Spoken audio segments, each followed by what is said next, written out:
ஓம் நமச்சிவாய. அனைத்து தமிழ் உள்ளங்களுக்கும் வணக்கம். குரு பகவானின் அதிசார பெயர்ச்சி. குரு பகவான் 12 ராசிகளுக்கும் அற்புதமான பலன்களை தன் ஸ்தான பலத்தாலும் அருட்பார்வையாலும் அள்ளி வழங்குபவர். அதனால்தான் குரு பார்க்க கோடி நன்மை என்பார்கள். குருவின் திருவருள் சகல மங்களங்களையும் சுபிட்சத்தையும் அளிக்கும். குரு பிரம்மா, குரு விஷ்ணு, குரு தேவோ மகேஸ்வரக, குரு சாஸ்தாத் பரபிரம்மா, தஸ்மை ஸ்ரீ குருவே நம என்கிற மந்திரத்தை சொல்லி குருவை வணங்க நன்மைகள் தேடி வரும். ஒரு ஜாதகத்தில் ஏராளமான தோஷங்கள் கெடுக்கும் நிலையில் இருந்தாலும் கூட அப்படி தோஷம் ஏற்படுத்தக்கூடிய கிரகத்துக்கு குருவின் பார்வையோ தொடர்போ இருந்தால் அது கெடுதல்களை செய்யாது என்பது சிறப்பு. அப்படிப்பட்ட குரு பகவான் ஆண்டுக்கு ஒரு முறை ஒரு ராசியில் இருந்து அடுத்த ராசிக்கு பெயர்வார். சில நேரங்களில் அதிசாரமாகவும் வக்கரமாகவும் முன்னும் பின்னும் உள்ள ராசிகளுக்கு குரு பகவான் சஞ்சாரம் செய்வதும் உண்டு. அந்த வகையில் தற்போது தன் பகை வீடான மிதுன ராசியில் சஞ்சாரம் செய்யும் குரு பகவான் அதிசாரமாக கடகராசியில் பிரவேசித்து உச்சமடைய போகிறார். வரும் அக்டோபர் மாதம் 18ஆம் தேதி கடகத்தில் பிரவேசிக்கும் குரு பகவான் டிசம்பர் 5ஆம் தேதி வரை அங்கேயே தங்கியிருந்து பலன் தரப்போகிறார். அதன் பின் வக்கரமடைந்து மிதுன ராசிக்கு திரும்புவார். இதில் குரு பகவானின் அதிசார காலம் மட்டும் என எடுத்துக்கொண்டால் 48 நாட்களுக்கு குரு கடகத்தில் பூர்ணமாக சஞ்சரித்து அற்புதமான பலன்களை தரப்போகிறார். அடுத்த ஆண்டு நிகழும் குரு பெயர்ச்சிக்கு பின்னர் ஓராண்டு உங்கள் வாழ்க்கை எப்படி இருக்கும் என்பதற்கான முன்னோட்டமாக இந்த 48 நாட்களும் அமையும் என்றால் அது மிக இல்லை. அந்த வகையில் இதில் அற்புதமான பலனை பெறப்போகும் ராசிக்காரர்கள் என்றால் முதலில் மிதுன ராசியை சொல்லலாம். ஜென்ம குருவாக இருந்தவர் தனஸ்தானத்துக்கு நகர்வது நல்ல மாற்றமாகும். கன்னி ராசிக்கு லாபஸ்தானத்தில் அமர்ந்து உற்சாகத்தை கொடுக்க போகிறார். விருச்சக ராசிக்கு 9இல் அமர்ந்து ஆசுவாசப்படுத்தப் போகிறார். மகர ராசிக்கு 7இல் அமர்ந்து ஆனந்தமான வாழ்வை தரப்போகிறார். மீனராசிக்காரர்கள் கஷ்டங்கள் நீங்கி சுகமான வாழ்வை அனுபவிப்பார்கள். மற்றபடி தனகாரகரான குரு பகவான் உச்சம் அடைவதால் உலகெங்கும் பணத்தட்டுப்பாடு ஓரளவு நீங்கும். வாரா கடன்கள் வங்கிகளுக்கு அதிகம் வசூலாகும். மழையளவு உயரும். உணவுப் பொருள் உற்பத்தி அதிகரிக்கும். விருச்சிக ராசியை குரு பகவான் பார்ப்பதால் பூமி விலை உயரும். ரியல் எஸ்டேட் சூடுபிடிக்கும். மருந்து பொருட்களின் விலைகள் குறையும். குரு பகவான் மகர ராசியை பார்ப்பதால் அந்நிய முதலீடுகள் அதிகரிக்கும். குரு பகவான் மீனராசியை பார்ப்பதால் கல்வித்துறை நவீனமாகும். பதிப்பகத்துறை, கேட்டரிங், சட்டம், சிஏ, சிவில், ஆர்கிடெக்ட் துறைகள் வளர்ச்சியடையும். இந்த அதிசார பெயர்ச்சியால் உங்கள் வாழ்வில் வளமும் நலமும் செல்வ செழிப்பும் பெற்று வாழ்வில் உயரிய நிலையை அடைய எல்லாம் வல்ல எம்பெருமானை வேண்டி விரும்பி கேட்டுக்கொள்கிறேன். கன்னி ராசி அன்பர்களே, தற்போது குரு பகவான் 10இல் அமர்ந்து பலன் தந்து கொண்டிருக்கிறார். இந்த சஞ்சாரம் அவ்வளவு நற்பலன்களை தருவதல்ல. யாரிடம் எது பேசினாலும் பிரச்சனையாவதை நினைத்து வருந்தும் நிலையே தொடர்கிறது. பணவரவும் கொஞ்சம் அளவோடு இருக்கும். வேலையிடத்திலும் தேவையற்ற சிக்கல்களும் மன உளைச்சலும் வந்து போகும். அதிகாரிகளிடம் உரிமை எடுத்து பேசப்போக அது பிரச்சனையில் முடியும். ஆனால் இந்த நிலையில் இருந்து விடுதலை என்பதைப் போல அக்டோபர் 18ஆம் தேதி முதல் 48 நாட்கள் குரு பகவான் 11இல் வந்து அமரப்போகிறார். இந்த அதிசார குரு பெயர்ச்சி உங்களுக்கு மிகுந்த நற்பலன்களை வாரி வழங்கப் போகிறது. அரைகுறையாக நின்று போன வேலைகள் நல்ல விதத்தில் முடியும். உதவி செய்கிறேன் என்று அலைக்கழித்தவர்கள் இனி தேடி வந்து உதவுவார்கள். எதிர்பாராத பெரிய தொகை ஒன்று கைக்கு வரவும் வாய்ப்பிருக்கிறது. வீடு வாங்க விண்ணப்பித்த கடன் தொகை கைக்கு வரும். புதிய வீடு அல்லது நிலத்தை கிரயம் செய்யவும் வாய்ப்புண்டு. 11ஆம் வீட்டில் குரு பகவான் அமர்வதால் மூத்த சகோதர உறவுகளால் நன்மைகள் உண்டாகும். சிலருக்கு பங்கு சந்தையில் நல்ல முன்னேற்றம் ஏற்பட்டு லாபம் கிடைக்கப் போகிற காலமாக இது அமையும். அதே போன்று வியாபாரம் அற்புதமாக இருக்கும். நல்ல வேலையாட்கள் அமைவார்கள். புதிய பங்குதாரர்கள் கிடைக்கவும் வாய்ப்புண்டு.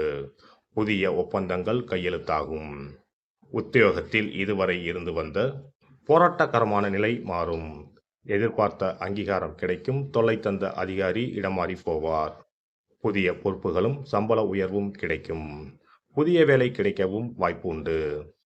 குரு பகவானின் பார்வை 3ஆம் வீட்டில் படுவதால் இனி முடிவுகளில் தைரியம் வெளிப்படும். முயற்சிகள் யாவும் வெற்றியாகும்.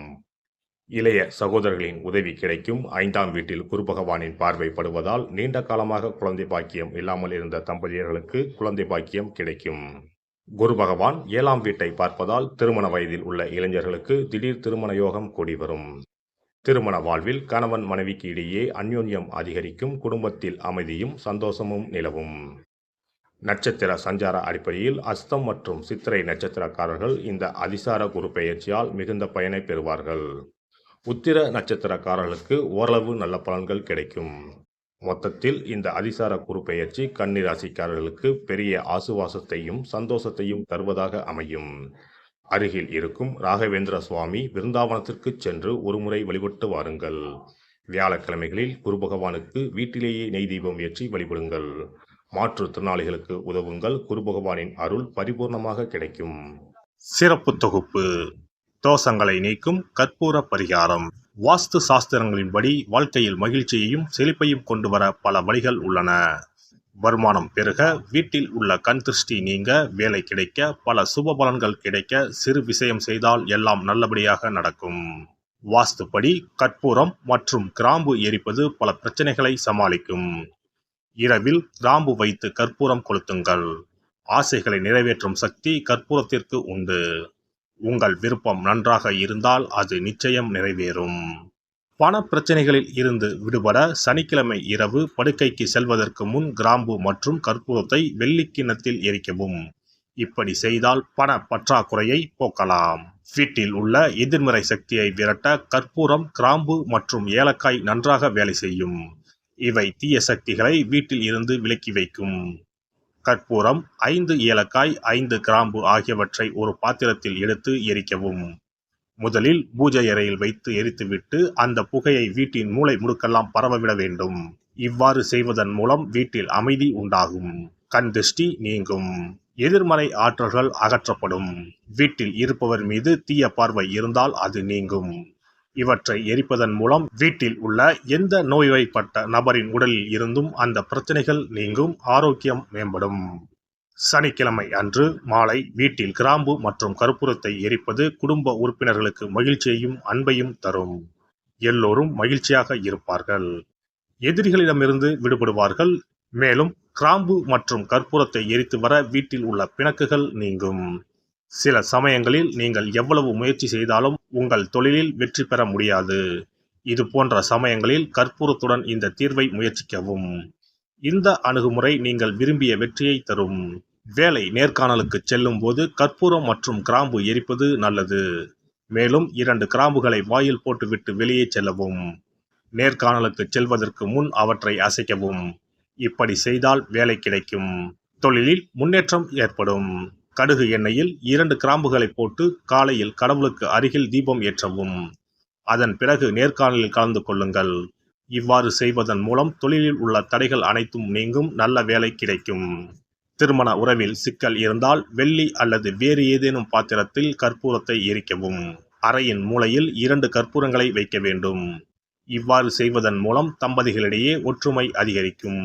மேலும் இரவில் கற்பூரம் மற்றும் கிராம்புகளை எரிப்பதால் வாழ்வில் உள்ள தடைகள் நீங்கும். 6 கற்பூரம் மற்றும் 36 கிராம்புகளை எடுத்து வீட்டில் தூவி வர உங்கள் திருமண வாழ்க்கையில் உள்ள தடைகள் நீங்கும். எந்த ஒரு பரிகாரமாக இருந்தாலும் அதை முழு மனதோடு தெய்வ நம்பிக்கையோடு தொடர்ந்து செய்து வந்தால் மட்டுமே பலன் கிடைக்கும். எனவே நம்பிக்கையோடு செய்து பலனை பெறுங்கள், நல்லதே நடக்கும். எல்லாம் வல்ல இறையருளால் நீங்களும் உங்கள் அன்பு குடும்பமும் உடல் நலம், நீலாயுள், நிறை செல்வம், உயர் புகழ், மெய்ஞானம் ஓங்கி வாழ்க வளமுடன்.